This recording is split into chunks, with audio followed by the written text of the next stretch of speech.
ஆனால் இன்னைக்கு ரியலைஸ் பண்ணியிருக்காங்க டிஎம்கே, அவங்க ஆளும் தரப்பில் இருக்கிறவங்க.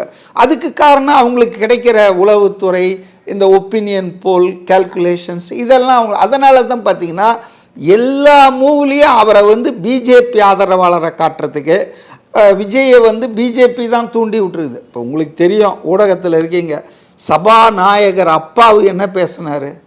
ஒரு அரசியலே பேசக்கூடாது அவர், எப்போவுமே இல்லை. அந்த பீரியட் ஆஃப் ஸ்பீக்கர்ஷிப்பை அவர் ஒதுங்கி இருக்கணும், அவர் இருக்கிற கட்சியிலேருந்து, நடவடிக்கையிலேருந்து. ஆனால் அவர் என்ன பேசினார்? விஜயுடைய அம்மா ஒரு கிறிஸ்தவர். அடுத்தது என்ன சொல்கிறாரு? பாஜக சொல்லி தான் இந்த கட்சி துவக்கியிருக்காங்க. அடுத்தது விமானம் வாங்கி கொடுத்தது பாஜக தான் விஜய்க்கு, அதில் தான் பயணிக்கிறாரு.